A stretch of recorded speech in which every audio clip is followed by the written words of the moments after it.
Welcome to your Gmail and Google Groups tutorial. So in order to get to Gmail, I've just opened up Chrome. You'll see this just regular google.com.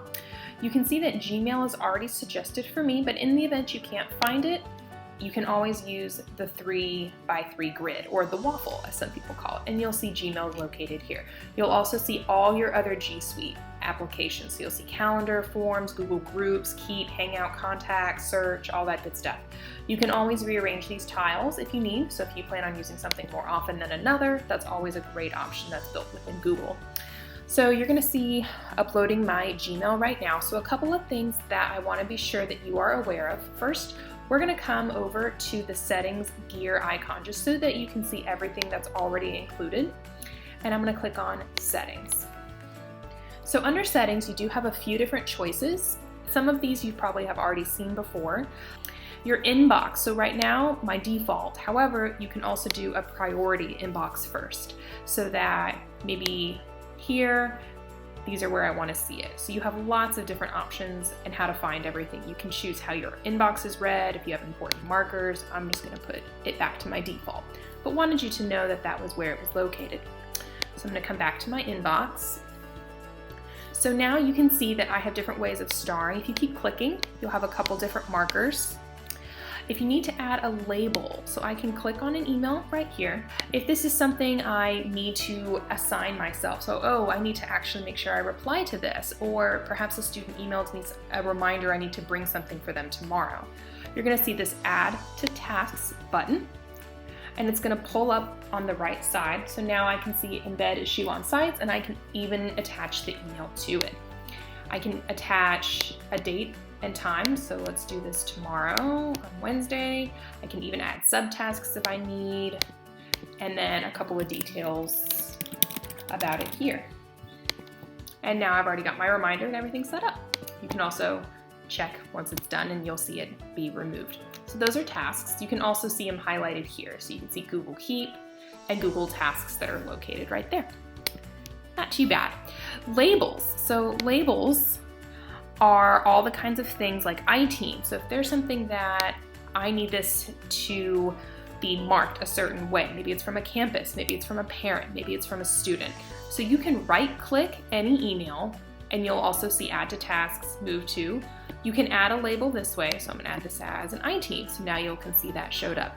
The other way you can do it is when you select an email, you'll also see the labels icon located here. So I can label this. You can also do multiple labels, which helps you find it a lot faster. Let's say you're ready to filter, so you're ready to find all the iTeam emails. So all I have to do is click on that label and you'll see that everything's been filtered down. Really, really easy, really great way. If you tap on more, you'll actually see manage labels or create a new label. So I'm gonna maybe call this students and create. So now my students are actually a label. If you right click on, or if you choose those three dots, you can actually see a label color. So maybe I want those to be pink.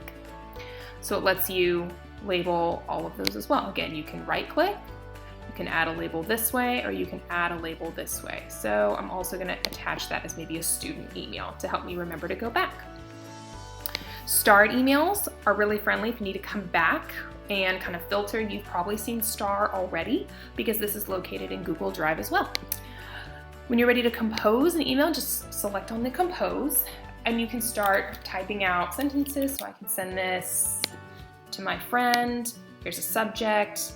You have different email signatures. If you need to switch, you can turn on and off confidentiality, insert a signature here. You can pull in a photo. You can also pull in from Drive. You can insert links, attachments, all of that good stuff. When you send, you could schedule it or just send it as is. You go ahead and delete that option as well. Let's say you're looking for a specific email and you need to create a filter. So from here, so I'm gonna look for my friend Lydia's emails. It has the words maybe Google. Is there a size file? Is there a date? So maybe just within the last month. And I just wanna search in just my inbox, and then you can hit search, or you can even hit create filter. So if this is something you're planning on looking for all the time, you can set up a filter for it. and then confirm creating that filter. And then you'll see when a message arrives, you'll actually see what you can do with it. So I can choose to categorize it. Okay, let me put this in my primary inbox. I don't ever want to send it to spam. I can automatically apply a label. I can automatically mark it red. So you can see a lot of different ways of doing that. When you're ready, just hit search. Oh, perfect. So now I can see all the emails that I have from her. I can see her email in here. I can actually give a quick Google chat with her, or I can start a video call with Lydia that is brand new. I can also filter down by just within the last month, maybe just look for things that have an attachment. Oh, and now I found the email that I need.